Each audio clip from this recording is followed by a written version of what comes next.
Muito bem, pessoal, estamos já iniciando a matéria nova hoje, que é Eclesiologia Neotestamentária. Depois teremos Eclesiologia Fundamental, depois Eclesiologia Interpretativa, e aí teremos mais uma matéria, qual que vai ser? Para encerrar? Hermenêutica, não, não é isso não. Ué, já encerra. Ué, estamos chegando no final. Falta o módulo, então. Bom, ô Márcio, é isso mesmo? Márcio? Agora me confundi de novo aqui. Ah, mandou fazer. Você mandou fazer a apostila? Mandei. Hoje é Eclesiologia Neotestamentária. Já estou chegando aí. Tá com a apostila na mão, ela. Tá com a apostila na mão. Neotestamentária. É isso mesmo, gente. Não, essa aí é avivamento, já acabou. Você fechou o módulo. Pessoal, é isso mesmo, tá? A gente está na reta final. Agora, eclesiologia neotestamentária, eclesiologia fundamental, eclesiologia interpretativa e missiologia termina. Vamos para a formatura. Ok, vamos lá então. Vamos entender aqui. Ó, para vocês pegarem bem aqui o curso. Aqui chegou o pastor que está atrapalhando aqui já a aula já. O pastor chegou aqui atrapalhando o pessoal aqui, atrapalhando. Olha lá. Não, pode falar. Tem que entrar aí. Olha lá, aqui, ó. Olha lá. Quem que é esse rapaz aí? Eu vou até 9h30. Eu não ensaio? A Renata tá comigo aqui, Renate. Se demorar um pouquinho, não, você pode passar. Aqui umas 9h15, mais ou menos. Ok. Essa fase agora do curso, nós vamos entrar na parte mais da igreja em si, né? O organismo vivo da igreja. Hoje nós vamos estudar um pouquinho da igreja neotestamentária. Bom, a Márcia falou que está chegando, mas não chega, deve estar lá em Pissarras ainda, deve ser Pissarras que ela está indo. Ela deu.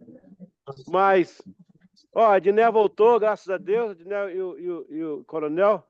Que bom, né? Quem é vivo, né? Bom, então, a Cris Leite também entrou aí. A gente vai estudar agora a parte da igreja, né? A parte da igreja testamentária. Muita coisa que nós vamos falar, você já viu, nós já vimos, mas a gente vai voltar em alguns assuntos.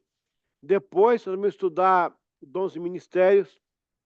E depois vamos estudar a hermenêutica, a exegese, homilética, ética, etiqueta e homilete. Então vai ser muito bom essa outra matéria. E finalizando, missiologia. Omelete vai ser aula prática? Homilete, aula prática. Homilética. Deixa eu abrir a apostila. A Márcia quer as apostilas, tá, pessoal? Mas deixa eu abrir aqui online já, para a gente ganhar time. Olha, cadê a apostila? Eu estava aqui agora há pouco. Achei a. Vamos lá. Estava aqui já, ó. Oh, meu Deus. Bora, vamos puxar aqui para a tela.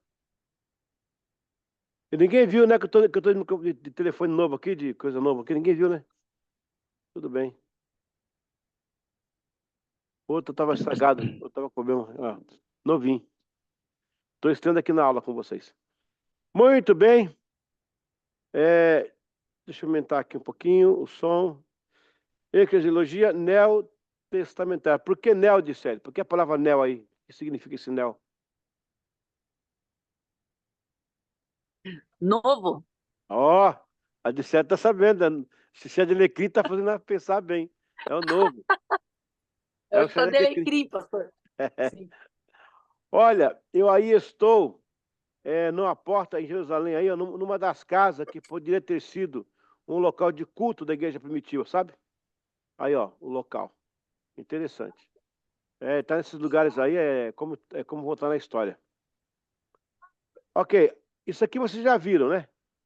Nós já falamos algumas aulas sobre isso aí, ó. A etimologia da palavra eclesia. Você já conhece isso aí, que eclesia é chamado, né? E chamado eclesia, né? Ec é para fora e eclesia é chamado. Acho que a Renata sabia não, a cara não sabia não.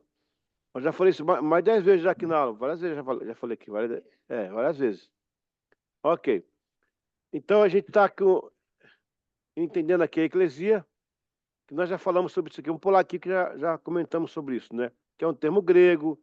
Eu já fui ao quadro, já expliquei, já mostrei várias vezes para vocês sobre isso, esse material. Ah, chegou a apostila ali, né? Legal. Dá de certo aí? Tá, então guarda para ela aí, que senão ela vai achar ruim, que nós estamos enxadando aqui agora. Ok. Vamos aqui, voltar aqui. Número 2, aula de atualização. Desculpa lá, né, cara? Aconteceu um troço difícil essa semana, hein? Eu vi lá, né? Fazer o quê, né? Eu te ligava, mas não, eu tava no culto naquela hora.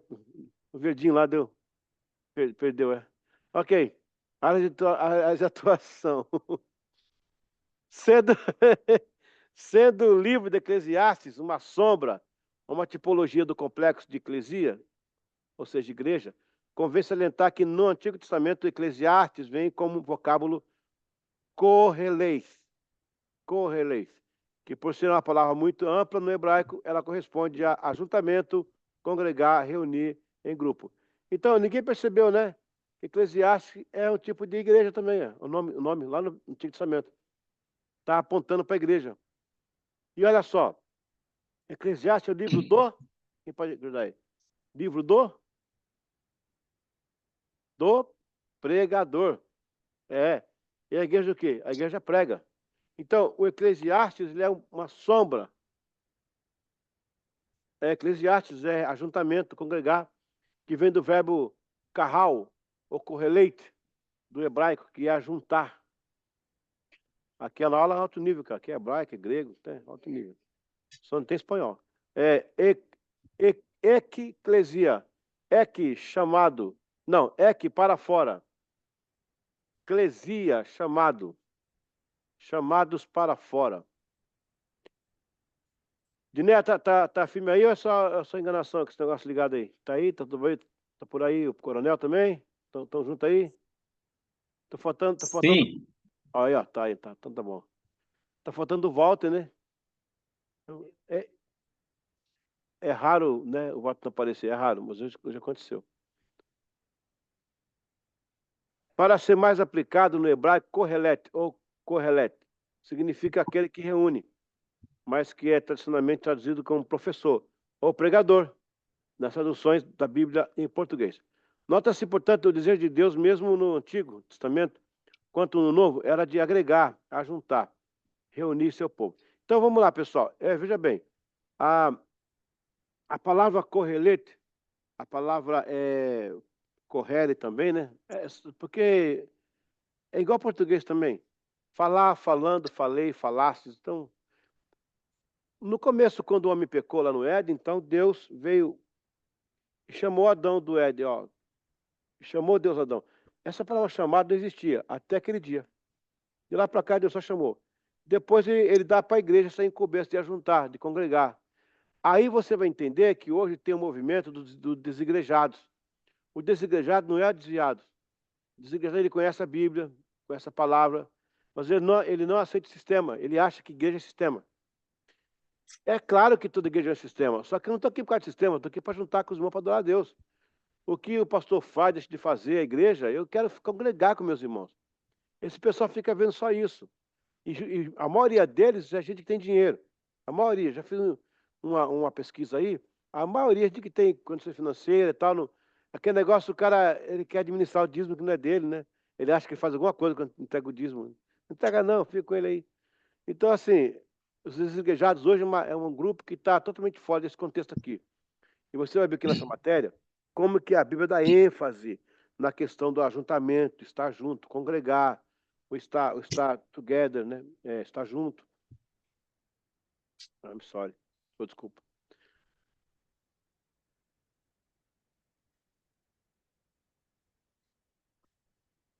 Não. É registro do que Salomão falou só. Nós não tem pregador, ele só registrou. Ele colocava que é escrito por ele, por Salomão. Só que não tem pregador lá, é ele que escreve as mensagens como se fosse uma pregação para Israel, mas não tem um arauto, né? Não tem. É interessante. Mas é como se Eclesiastes, Deus estivesse chamando também Israel para fora, para a intimidade, para fora, entendeu? Eu via isso muito na escola quando era garoto, né? Vou te pegar lá fora. É um tipo de eclesia, né? Chamados para fora. E todo mundo sabia aí rapidinho, né? Que ia ter briga, né? As notícias espalhavam, rapaz. Lá também, na Argentina, também tem isso? Rapaz. Já? Já passou pela eclesia? E o corredor polonês? Já passou? Terrível, né? Ok. Tempo do Albino não tinha isso, não. Viria mais madureza científico. Teu tempo não era madureza científico, né? O segundo grau era, né, científico, madureza. Ok. Conceito sobre a eclesiologia, gente. Como temos observado na vontade de Deus em agregar os que eles prestam culto, veja essas intenções de Deus através da declaração do próprio Filho de Jesus, né? Mas eu, quando for levantado da terra, atrairei. Aqui eu já começo uma tese com vocês. Por que da igreja existir? Porque ela tem que ser igreja, porque tem que ser ajuntamento, tá? Vocês lembram quando o faraó perguntou para Moisés, o que Deus quer que esse povo lá, ele quer o quê? Exatamente, Moisés disse assim, ó, Deus quer que o seu povo saia para ele prestar-lhe culto. Aliás, Deus responde, né? Ele falou para o faraó, Deus falou, deixa meu povo ir, para que me preste culto. Rapaz, coisa linda isso aqui. Vemos também em Êxodo 3,18 uma ideia da eclesiologia. E ouvirão a tua voz e ireis, tu e os teus anciãos de Israel, e ao rei do Egito e direis. Aí, ó. Eu acabei de falar, tá vendo? Rapaz, como é que o cérebro da gente é, né? O Senhor, o Deus dos Hebreus, encontrou-nos. Olha que palavra linda. O Senhor os encontrou, hein? Aleluia. Rapaz, isso aqui dá uma mensagem. Até para casa agora, pensar isso aqui, vou pegar. Agora, pois, deixa-nos ir a caminho de 3 dias para o deserto, para que ofereçamos sacrifícios ao Senhor nosso Deus. Êxodo 3,18. Por que caminho de 3 dias? Alguém pode me ajudar? Tem uma tipologia aí interessante. Note que existe um pedido de Moisés para Faraó para que o povo adore a Deus a caminho de 3 dias. Não. A caminho de 3 dias. É sabido nos meios de comportamento que você pode criar um hábito com 21 dias. Tem até livro sobre isso, né? Em sua maioria. 3 dias que você se abstém de alguma coisa, você começa a criar já no terceiro dia o hábito. Por isso que Jesus ressuscita no terceiro dia. Ele está criando um novo hábito da ressurreição. Então, ali quando dá 3 dias, o povo já não tem mais gosto do Egito. Já não sente mais saudade, já não vê mais o Egito. Já não tem ideia do Egito. E já começa a dizer, não, temos que arrumar, temos que nos concentrar em outra coisa. Deus, às vezes, nos tira caminho de 3 dias. Para jejuar, para orar, para descansar. 3 dias é muita coisa para a pessoa que está precisando de um descanso. Não, diga não muita coisa. É muito relevante, né? Outra ideia de ajuntamento é expressa em Êxodo 5:1. Depois foram Moisés e Arão e disseram a Faraó, assim diz o Senhor, o Deus de Israel, deixa aí meu povo para que me celebre uma festa no deserto. Olha que lindo. Através desses textos podemos observar claramente o que está motivando o movimento eclesiástico por toda a Bíblia, toda a história. A real intenção de Deus sempre foi agregar seus filhos, seu povo, para si e consigo. Aleluia. O fundamento carral é uma palavra hebraica antiga, significando uma reunião ou um encontro de pessoas. Essa forma espontânea de organização social surgiu após a destruição do Estado judaico. A principal função do carral é a mediação entre o governo e a comunidade judaica. A palavra carral significa convocar, e foi ela que surgiu Correlete. Daí o grego trouxe Eclesiastes, e por fim, de carral, eclesia. Há uma forte tradução para carral que é chamado para a obra de Deus logo após o pecado de Adão. Veja, mas carral o Senhor Deus ao homem e perguntou-lhe, onde estás? Percebeu? O homem foi só chamado por causa do pecado. A pergunta de Deus, gente, não foi uma pergunta de um pai que quer saber quem foi o filho que rebentou a porta ou o vidro. Olha, se a Renete chegar lá no hotel e ver a vidraça quebrada, é comum, ela é dona, vai dizer assim, mas o que aconteceu? Quem quebrou? O que foi isso? Teve briga? Foi um carro que bateu? Foi a chuva? Então é normal, não é errado. Não é errado, é normal. Só que no caso de Adão, Deus não fez isso. Deus podia ser furioso. Quem foi? Apesar que ele sabia, né? Quem foi? Onde aconteceu? Não, ele chegou. Onde é que tu estás? Cadê você? Onde é que você está? Era uma pergunta de relacionamento. Então, a verdade, toda a ideia de Deus é que nós estivéssemos com Ele.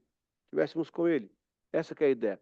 Daí vem essa intenção da igreja, que é congregar. E congregar no sentido de comunhão. Ok?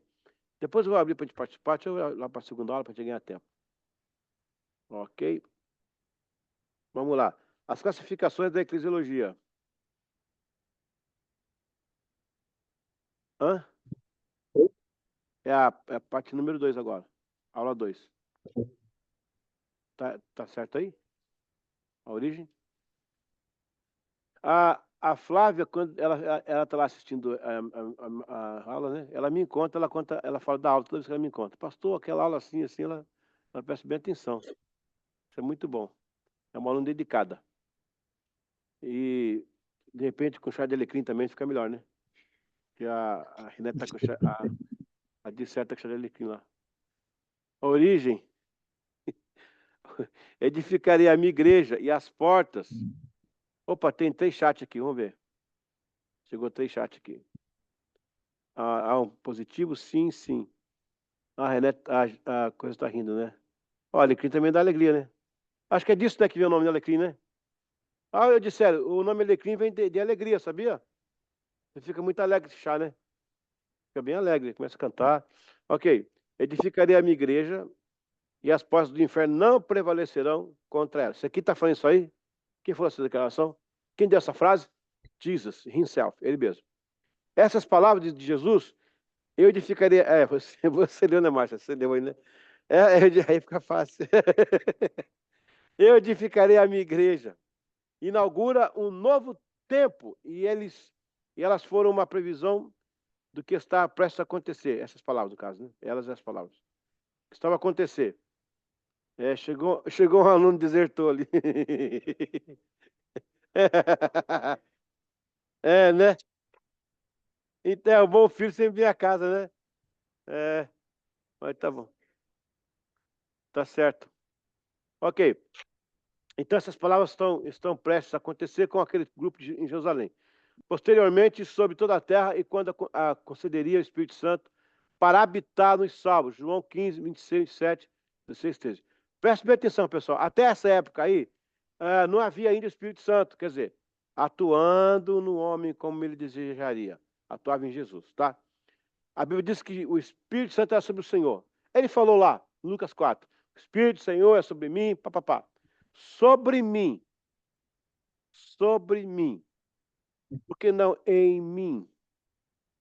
Jesus estava sob o Espírito.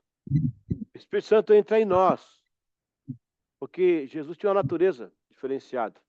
Seria superlotação, né? Superlativo. Mas interessante que até aquele dia, pessoal, Ezequiel capítulo 2, Isaías capítulo 6, vai para fora.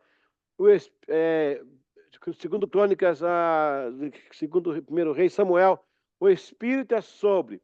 Veio o Espírito do Senhor sobre Sansão e o tomou. Veio o Espírito do Senhor sobre Jeremias sobre Ezequias, né? E veio a mim o Espírito do Senhor, falou comigo. Agora o termo muda, não vai ter mais sobre.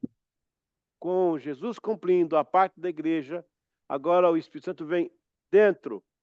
Ele não podia vir dentro antes, porque não havia quebrado ainda o cordão umbilical do pecado. Agora, gente, presta atenção. Jesus lidou com 12 homens não salvos. Não salvos. Porque se Cristo não tivesse morrido na cruz, ninguém seria salvo. Eles tomaram ceia antes da cruz ainda. Olha que interessante isso. Por isso que você vai aprender em exegese, não é exegese, que é um I, que você pode inserir questões no texto que pode dar dúvida ao texto, né? Ora, se eles tomaram Santa Ceia e não eram salvos, não tinha, então por que vai dar Santa Ceia para crente? Olha como o pessoal pega, né? Mas é diferente, né? Você vê isso aqui pode dar um beijinho só, né? É, eu vi. Então, mas aqui é diferente, né? O próprio Jesus com os discípulos. Nesse mérito eu não vou entrar, não. Quem somos nós para entrar nesse mérito aí, né? É interessante. Então você vai ter agora essa mudança. A igreja vem junto com o Espírito Santo. E Israel vem junto com Deus, né? Ali no Antigo Testamento. O discípulo vem junto com Jesus. E agora a igreja vem junto com o Espírito Santo. Ok. Vamos lá então aqui. Deixa eu puxar aqui de novo a apostila para a gente terminar aqui. Vai começar. Onde é que eu estava aqui? Assim, peraí. Porque ele tinha ainda teria de enfrentar a cruz e a ressurreição. Mesmo depois de tudo, deixa eu desligar aqui esse som que está.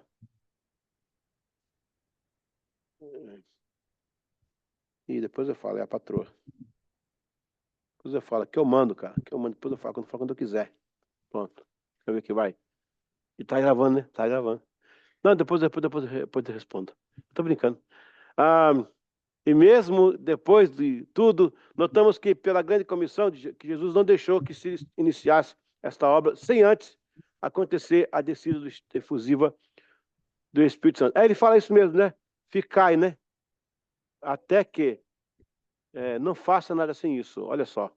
Que lindo, hein?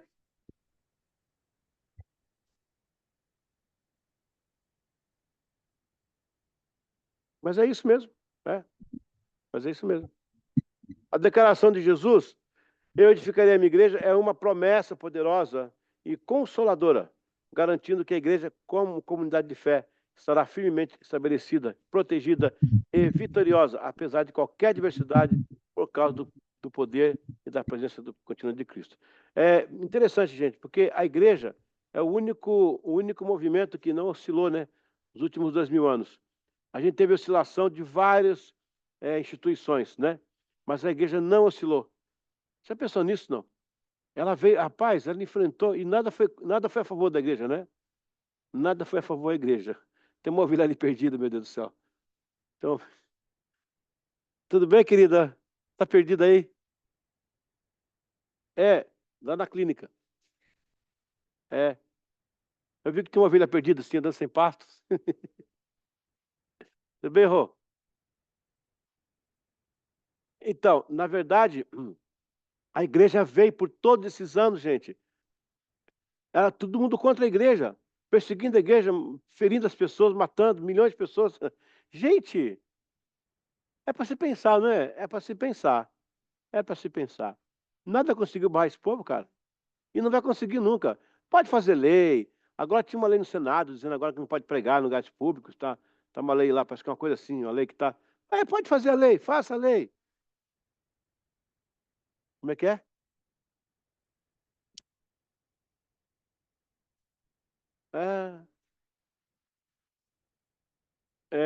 Para falar com constrangimento, tem muita coisa também que tem que parar então, né? Mas é isso, mas pode fazer. Lá na Romênia, prenderam os irmãos que estavam falando, fizeram essa lei lá. Só que a burrice, ela é contínua, né? Fizeram essa lei de burro lá também. Aí, prenderam os irmãos. Sabe o que aconteceu? Evangelizaram todo mundo na cadeia. Aí tiraram os caras da cadeia. Aí falaram, vamos pôr para trabalhar. Põe para trabalhar.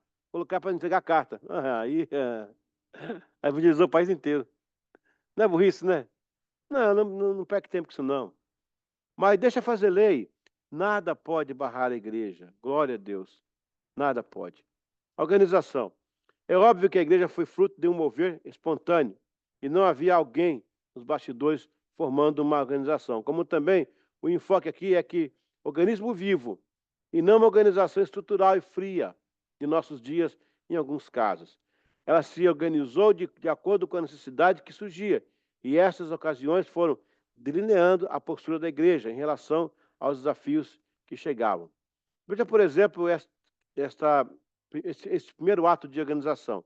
Ora, naqueles dias, acho que está lá em Atos 6, multiplicando-se o número de discípulos, houve uma queixa entre eles. Quer dizer, crescimento dá problema, né? Crescimento traz problema, tá vendo, hein? Os judeus helenistas Protestaram contra os judeus de fala hebraico-aramaica. Os judeus gregos, né? Eles reclamaram dos judeus hebraicos lá, de fala aramaica.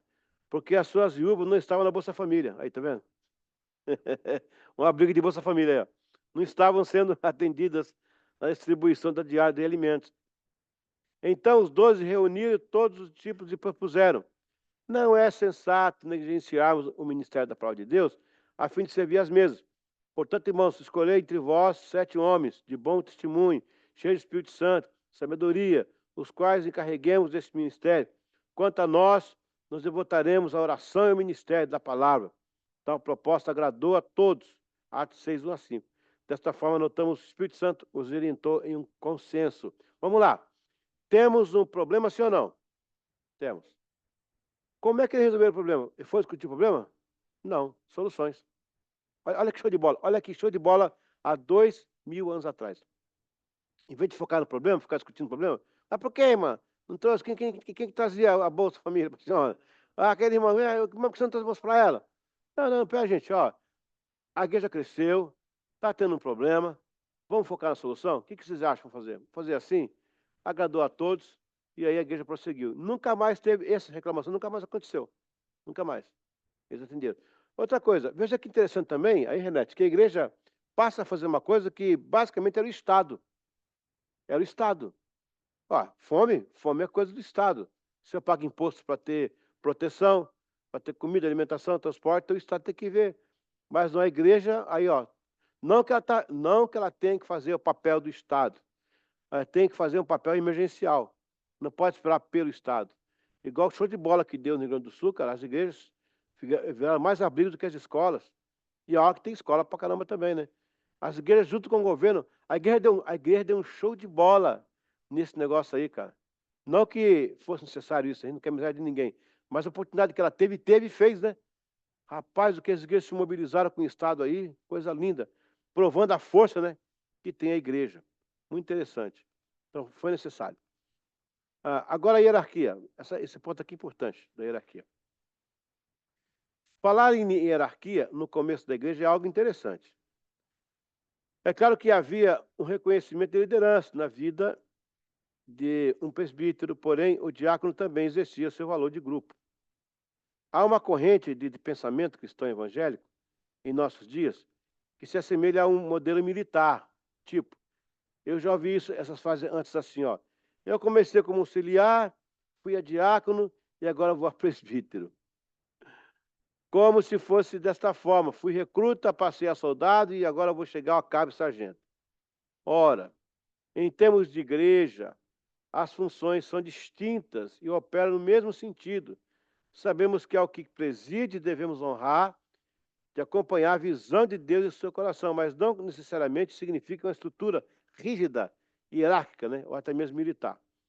Em termos de administrativos, concederam a nomenclatura de pastor, presidente, bispos, secretários, mas isso não desqualifica o trabalho essencial do corpo de Cristo enquanto servo de servo. Então, pessoal, vamos quebrar o paradigma hoje? Vamos quebrar? Eu sei que tem alguém aqui que é origem da Assembleia de Deus, acho que é de série veio da Assembleia de Deus, Renato também. A Wesleyana também imitou a Assembleia no começo dos anos 60. Não tem hierarquia, pessoal. Porque o diácono é menor que o presbítero. Não existe isso. São funções diferentes. Talvez porque o presbítero ocupe um lugar de destaque, né? Ele fala na frente, ele é mais visto. Ele preside as pessoas. Mas eu acho assim, se Deus... Eu conheço gente que foi chamado para ser diácono, cara. Não adianta essa promoção. Vou a presbítero. Sou cooperador, vou diácono, depois... Não. Se você for a presbítero, que vá por vocação. E não é meritocrático, né? Por vocação.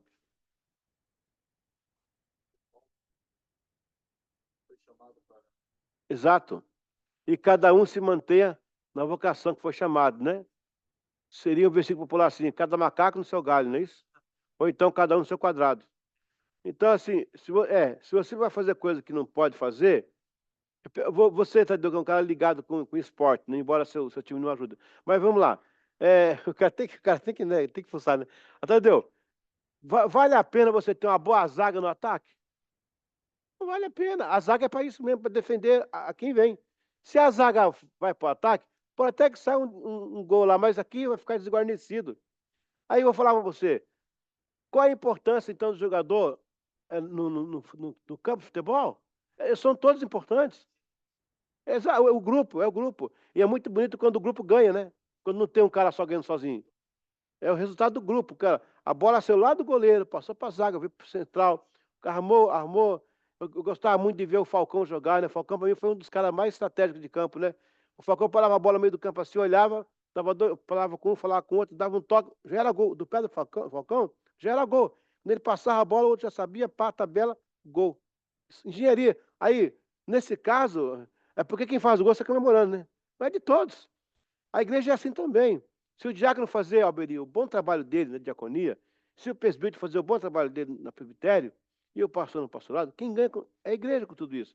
Então não quer dizer que eu vou ser presbítero, já fui diácono, vou ser pastor, não é hierárquico. Subir de cargo. Ah, para isso não existe. Pode ser que alguém, Deus use, tanto quanto, né? Ele é tão bom diácono quanto é bom presbítero, quanto é bom pastor. Tudo bem. São raras exceções, né? Tipo o pastor Gil, que joga todas as. O pastor Gil chuta o corno e cabeceia né? Mas é isso. Mas tem que estar bem, tem que estar bem claro isso aqui. Com relação a bispos e presbíteros, né? E presidentes, é o mesmo nome, né? A mesma função, é sinônima. Mas hoje a palavra bispo, ela alcançou o que nós chamamos na língua portuguesa de neologismo. O que é neologismo? É quando a palavra é criada a partir de um costume, ou quando ela é valorizada ao ponto de ser destacada dentro de um contexto literário. Uau, desculpa aí. Step também é cultura.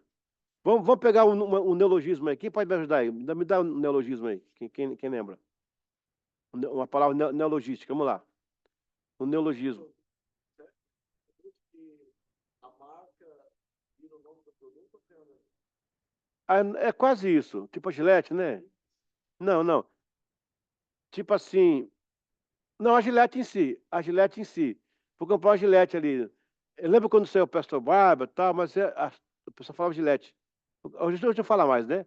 Mas antigamente tudo era Gillette. É, Bombril. Mas vamos pegar aqui o neologismo. Deletar. Essa palavra tem no português original, deletar? Não. Ela foi emprestada. É o estrangeirismo com neologismo junto. Ela veio do inglês, que é delete, to delete, mas tão falada que virou. Agora tem até o infinitivo, né? Deletar. Eu deleto, tu deletas, ele deletas, nós deletamos, vós deletais, eles deletam. Né? Virou neologismo.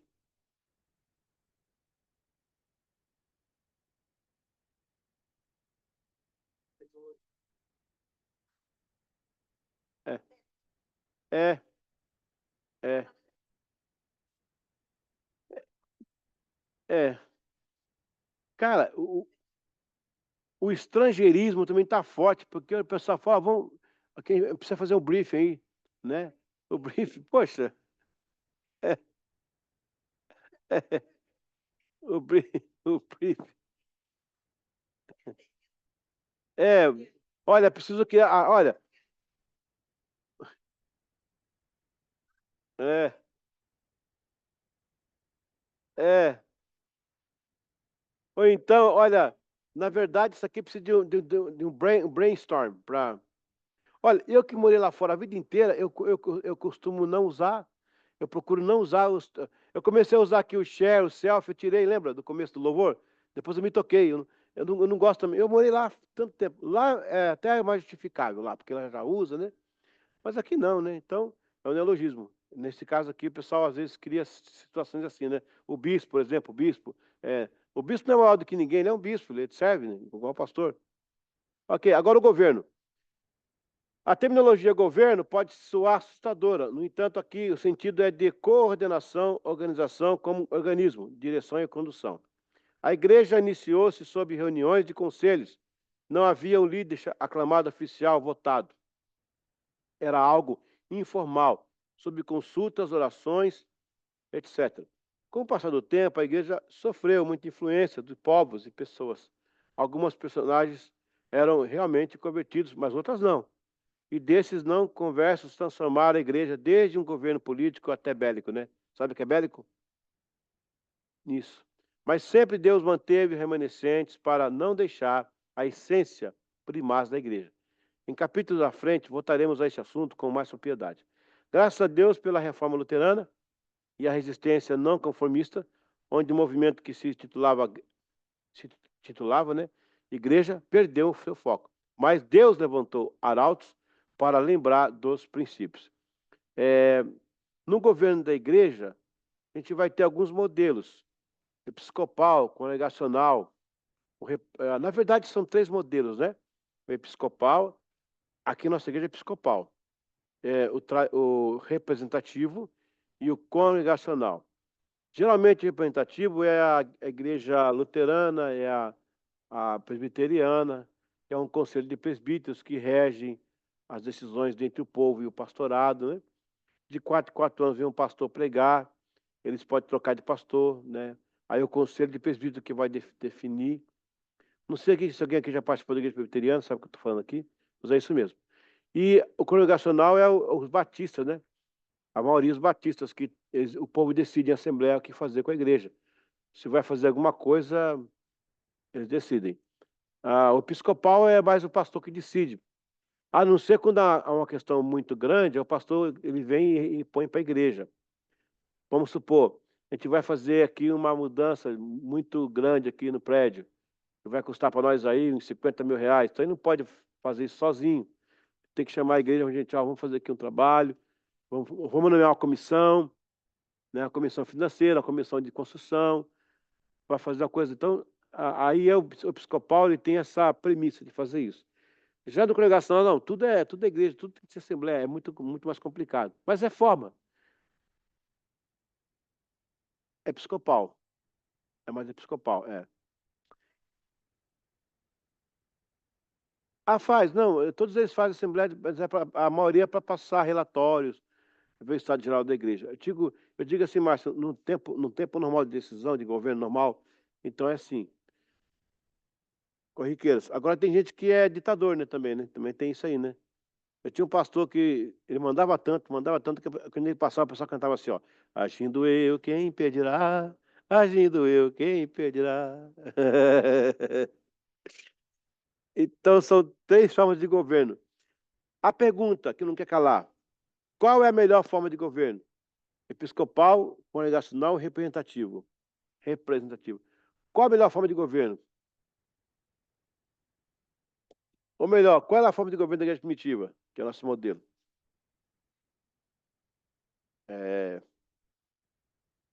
Parece que episcopal, né? Mas você viu no texto aqui que eles consultaram o pessoal dos discípulos? Já virou representativo. Vocês perceberam que eles têm uma decisão? Ó, presta atenção. Eles reúnem a multidão, esse é congregacional.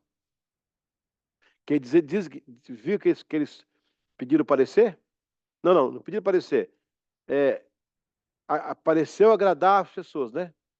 Mas eles criam entre eles um conselho representativo para dizer o que vai fazer. Então já é representativo. Mais um lá, o Tiago, entre eles, dá ordem para começar os diáconos, aí é episcopal. A igreja conseguia transitar nos 3. É mais ou menos assim hoje. Não tem um governo que é o certo, o correto. Não pode deixar de ter governo, né? Aqui a Dicele está falando aqui. Sim, acho errado também. Justamente, Dicele, essa questão da, né, fui diácono, agora vou a presbítero, agora vou, né? E depende do diácono que virou presbítero, já muda de terno, já muda de voz, já compra uma pastinha, é chamado de obreiro, né? Oh, meu Deus do céu.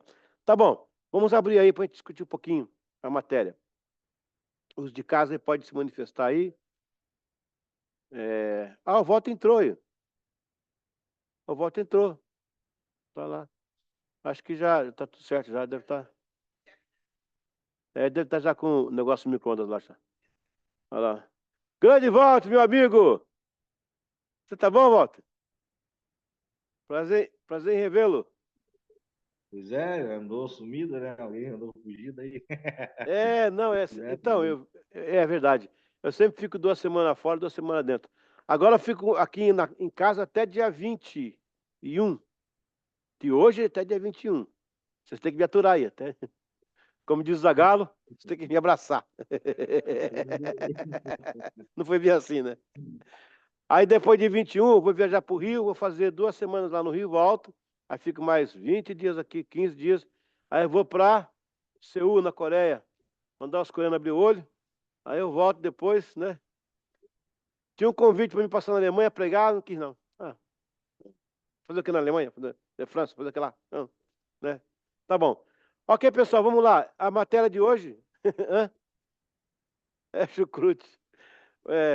Vamos lá. Hoje a gente vai iniciar essa matéria sobre eclesiologia neotestamentária, que nós vamos estudar, né? A igreja como organismo vivo. A gente viu algumas coisas de outras matérias sobre a igreja, mas agora a gente vai entrar dentro, assim, ó, e ver como ela funcionava. Às vezes nós tocamos no assunto, foi um toque meio que drone, por cima, né? Agora a gente vai entrar por dentro nas ruazinhas e descobrir algumas coisas. Nós vimos até agora a importância da palavra igreja, o porquê dela existir, porque ela transmite uma ideia, que é agregar, congregar, né? E aí vimos também a questão hierárquica, né? Que você percebeu aí, nós acabamos de falar sobre a questão do presbítero, diácono, pastor e tal, e a igreja veio com esse modelo. Então, aí eu faço uma pergunta para vocês, né? Quem quiser poder responder aí. São 2000 anos que temos de igreja, e ela não mudou nesse sentido. Então, qual é o segredo disso aí? O que mantém a igreja? Porque em 2000 anos, cara, muita coisa muda. Meu Deus do céu, muita coisa muda, muita coisa acontece. Mas a igreja mantém esse mesmo padrão. Então, o que a gente pode pensar sobre isso? O que a gente pode imaginar sobre isso? Tadeu, eu acho que é o Espírito Santo que tem segurado aí para a gente. Mas quem mais?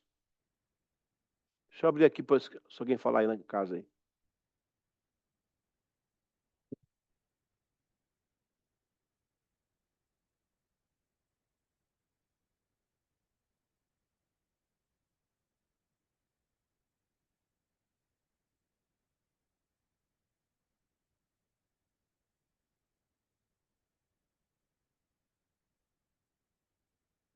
Está ouvindo, Dicélio? Não está ouvindo, Dicélio? É o chá, hein? Tá vindo agora? Ok. Se não tivesse ouvindo, eu ia mandar para lá tomar o chá. Ó, você tem a igreja Não é o aqui chá. há 2000 anos atrás. 2000 anos, ela continua com o mesmo modelinho. Você ouve dizer de várias empresas que começaram de um jeito e terminaram do outro. Começaram de uma forma e terminaram de outra. Movimentos, tudo. Tudo muda, cara. Tudo mudou. A igreja continua o mesmo modelo. Que é essa questão que eu falei, né? A ideia central, que é ajuntamento de pessoas, da comunhão, né? A ideia central de Deus. O meu professor de mestrado lá de Gales, Mr. Robinson, Martin Robinson, ele dizia o seguinte: Deus não fará nada a não ser através do seu povo. Olha que frase. Deus não fará nada se não for através do seu povo. O John Wesley falou o seguinte: Deus não faz outra coisa a não ser responder orações.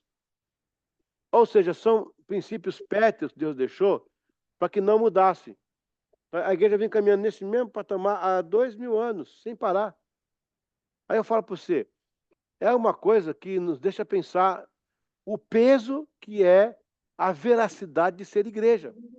Porque nós estamos aqui agora sentados, gente, conversando, a gente lê ali a Bíblia, a gente canta. Isso é um modelo que acontece há 2000 anos. A gente tá, olha, a gente veio essa tradição é passada, isso em todos os países do mundo, não tem diferença. Não tem diferença. É padrão.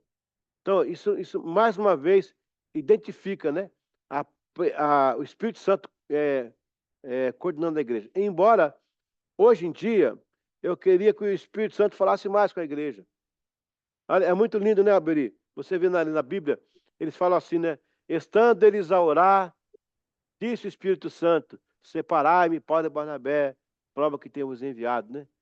Estando dormindo, apareceu um jovem e disse, passa a Macedônia e nos ajuda.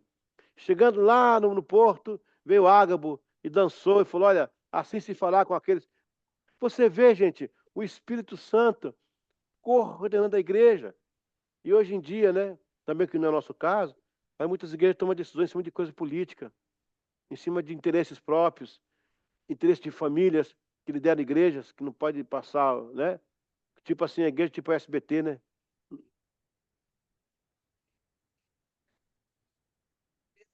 É, propriedade deles. Depois eles morrem e fica aí. Mas se fosse o SBT, não, tudo bem, né? O Santos é filho dele, não, tudo bem, mas não é. Isso não é SBT. É igreja. É igreja. Uma vez, a gente tinha. Eu fui pastor na América de uma denominação, e quando eu fundava a gente chegou a fundar 11 igrejas, se eu não me engano, na época. Teve um boom assim, inclusive aqui no Brasil. A gente investia, cara, som, cadeira, cortina, obreiro, salário. Quando a igreja estava andando, a gente liberava a igreja. Eu fui questionado uma vez, mas você está liberando, poxa, a gente investiu, e não sei o que. Gente, é reino de Deus. O dinheiro nunca foi meu, é do Senhor. A gente vai liberar sim. Mas e se eles fizerem as coisas? Olha, eles foram criados por nós, conhece nosso princípio. Vamos lá. Inclusive tem uma igreja dessa aqui em Curitiba. Aí, que a gente plantou lá nos Estados Unidos, tá aí, tá firme. Agora compraram um terreno lá no centro, cara, coisa grande. Começaram do nada. É, Igreja Metodista, Igreja Logos, que é Metodista Livre, né? Igreja Logos, em Curitiba. Então, assim, a gente fazia e entregava para o reino. Ou seja, a igreja é do Senhor, cara, não adianta. O tempo vai passar, alguns vão morrer, mas a igreja continua sendo do Senhor, né? Amém? Ok, pessoal, alguma pergunta aí? Não, acho que eu só queria fazer um comentário, né? Que a Cris, ela sintetizou muito bem ali tudo que foi falado até agora, dizendo que por que segue o mesmo, né? Porque o espírito lá do começo é o mesmo até hoje, né? Vocês estão no... A Cris falou Vocês ali, estou vendo aqui agora. Ela estão me colocou ouvindo, pastor? Não?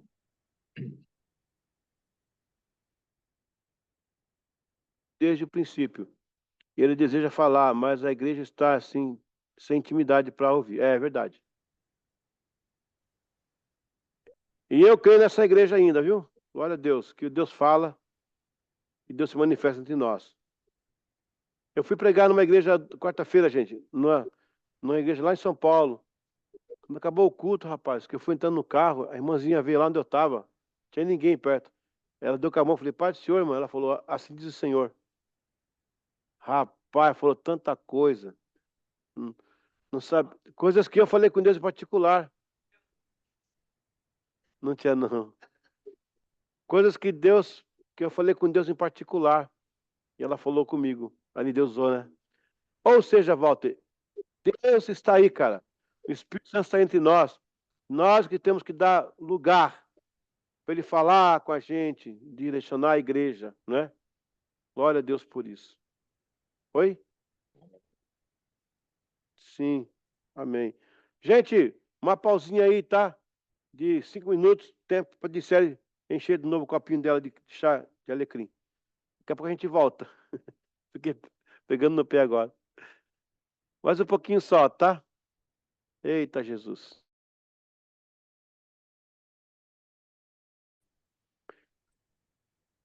Voltando então a essa aula com seriedade, pessoal. Sei que você é uma pessoa séria.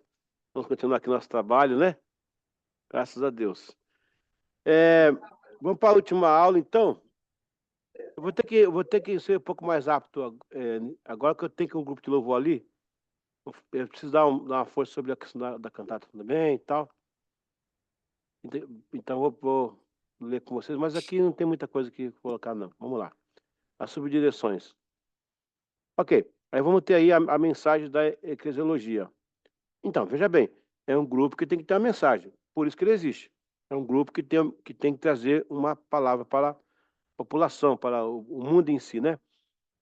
Edificaria a minha igreja e as portas do inferno não. Que ordem isso aqui, cara. Que coisa linda essa frase. As palavras de Jesus, eu edificaria a minha igreja, foram uma previsão do que está prestes a acontecer quando ele enviou o Espírito Santo para habitar entre os crentes, né? João 15, 26, 27, 16, 13. Isso aqui eu já falei, né? Não.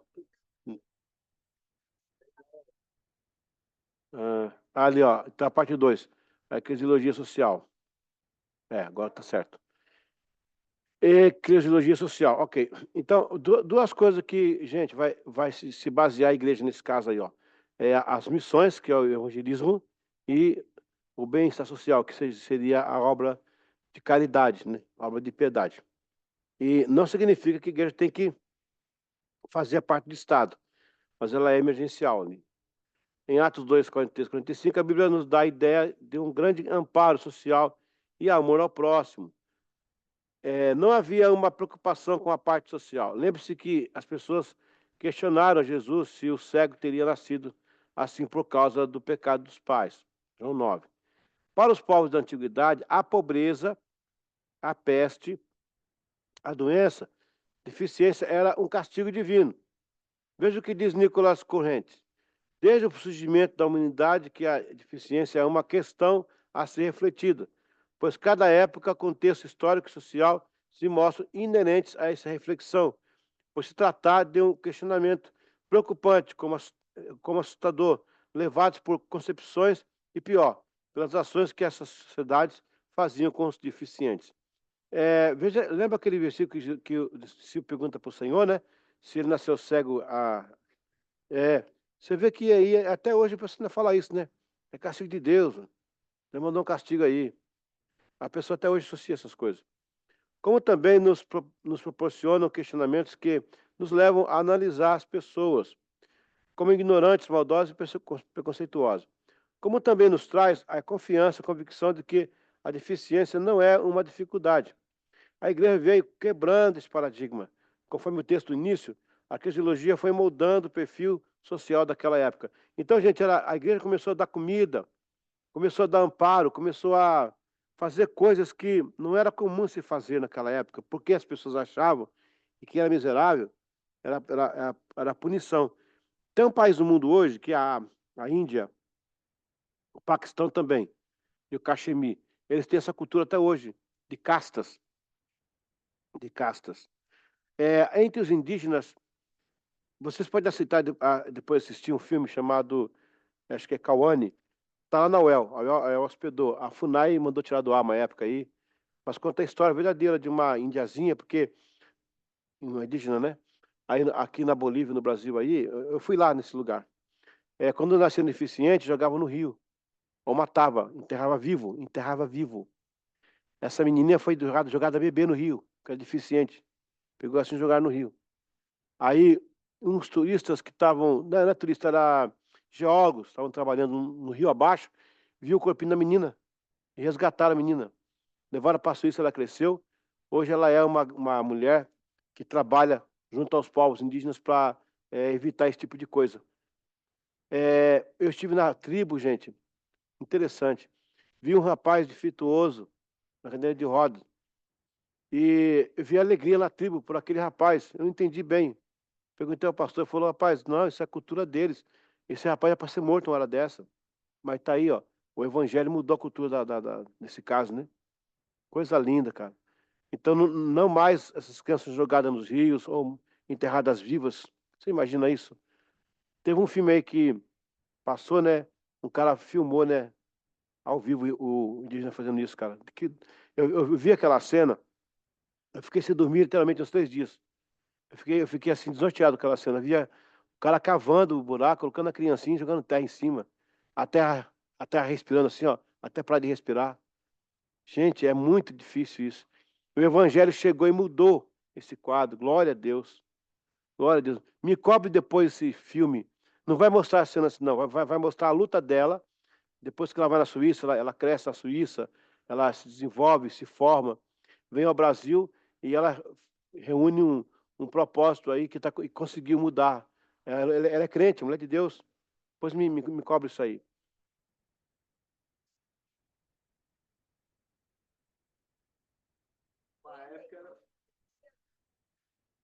Uma época era os canhotos também, que eles, só que os canhotos eram mais na época antiga mesmo. Uhum. Você vê que cultura, cara? A igreja veio quebrando todo esse paradigma, todo esse paradigma. Por isso aqui que era forte na época, né? Que o miserável era uma punição de Deus. A redução da eclesiologia na sociedade. A abrangência da igreja como organismo vivo vai além da missão evangelística. Atingiu a vida social da comunidade. A vida e testemunho da igreja impactou a comunidade. Logo de início, Roma assassinava por pequenas questões. O evangelho ensinou a dar a outra face. O ódio era algo comum. O evangelho trouxe o amor como relacionamento. A sociedade vivia em plena vida de escravatura. O evangelho ensinou o patrão a abraçar o escravo. Um ponto aqui, tá, gente? Importante agora entender uma coisa aqui. Quando Paulo escreve lá sobre ali aquela questão do Onésimo e Teófilo ali, e Paulo não toca, ele fala que devia se abraçar lá o escravo com né, o senhor, e Paulo não fala de escravatura. Não quer dizer que a igreja era favorável a isso. Apesar de que, nessa época, era uma cultura comum. Era comum, não tinha isso. Era muito comum ter escravos, era comum. Ninguém falava, não pode ter escravo, ninguém falava isso. Né? Era muito comum. Mas a igreja nunca foi a favor disso aí, né? Tanto é que ela fala, né, que em Cristo não tem servo nem. Todos são iguais, né?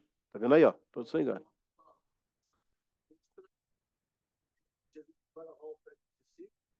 Era serviço de escravo isso aí. Pois, como servo. Quebrou o paradigma. É isso aí. É isso aí. Os súditos de Roma se sacrificavam pelos deuses e reis, mas apenas o Deus dos cristãos se sacrificou pelo seu povo. Olha a diferença aí, ó. De certa forma, o evangelho foi devolvendo à sociedade um pouco mais de vida humilde, calma, sem brigas, mortes e miséria. A influência do amor de Deus e a atuação do Espírito Santo começou a remodelar a sociedade e a eclesiologia iniciou uma nova forma de viver. Um dos impactos foi a alegria. Jesus externou esse desejo em João 16:22.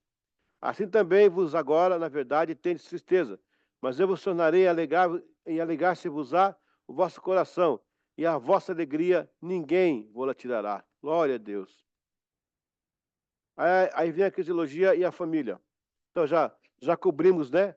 A eclesiologia e o governo, a eclesiologia e a sociedade, e agora a família. E na sociedade a gente falou sobre a questão da igreja quebrar paradigmas, né? De fazer algo novo que o Estado não fazia.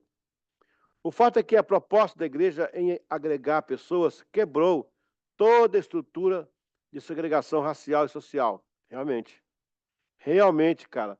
Nos cultos era o escravo frequentando com o dono, com o patrão, tomando Santa Ceia junto. Cara, eu vi uma cena lá em Minas Gerais, um doutor importante da cidade, no culto de Santa Ceia, ele servindo um senhor que tomava conta de cavalo, de bois. Coisa linda, né? Aleluia.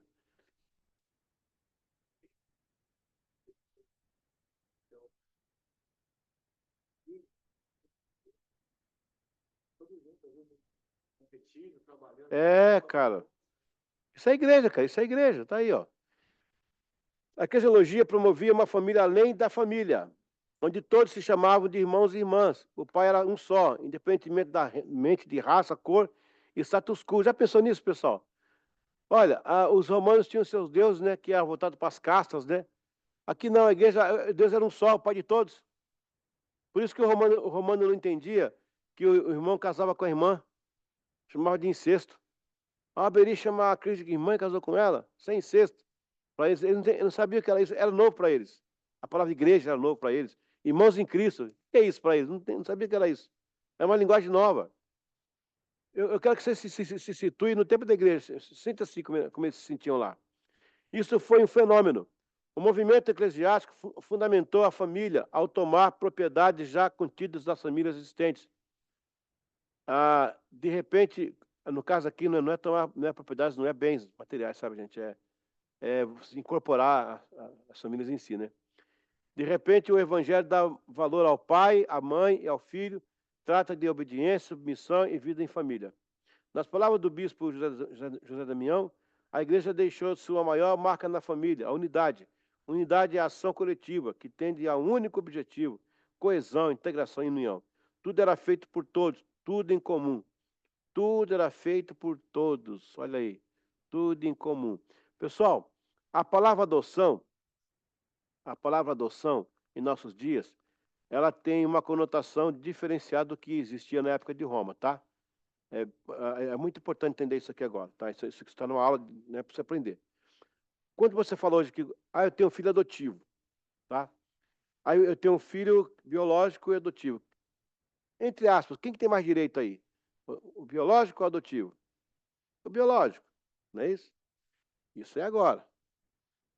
Nessa época do ano 2000, 2000 anos atrás, não era ao contrário. O adotivo era um filho que o pai escolhia ter.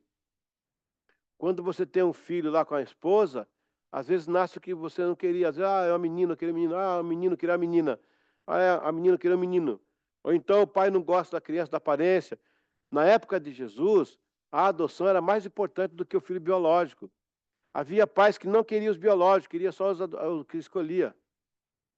Por isso que quando fala em adoção, você fala assim, a Bíblia nos compara com o filho adotivo. Lá, não, pelo contrário, está valorizando a gente.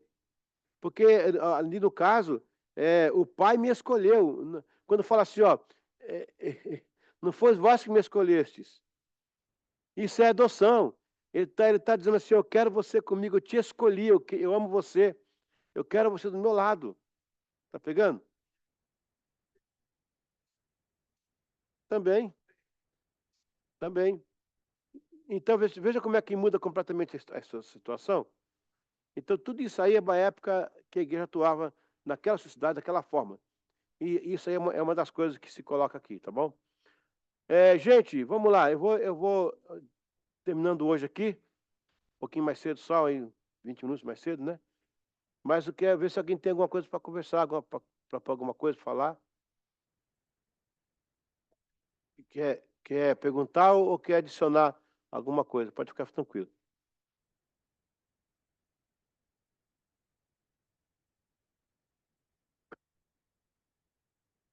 Tudo bem?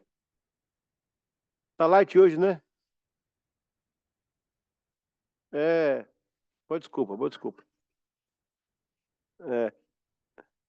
A de certo também tomando chá de alecrim, tá mais tranquila, tá mais calminha lá, né? Eu acho que ela deu pro Dori, que o Dori tá dormindo na hora dessa. O Dori já caiu pro lado lá. Tô pedindo aqui de sério, na próxima aula você trazer chá de alecrim pra todo mundo aqui. O pessoal aprender mais, né? Vai aumentar a cabeça, né? Aumentar a cabeça. Aí. Tá bom, gente. Um prazer estar com vocês. Semana que vem, no mesmo bate-canal, mesmo bate-hora. A gente vai estar junto aqui, tá bom? Bom descanso a todos. Obrigado por começar a matéria. Mande os resumos, por favor. Mande os resumos, tá bom? Senão eu vou orar para você pegar insônia. Fique com Deus. Tchau. Amém.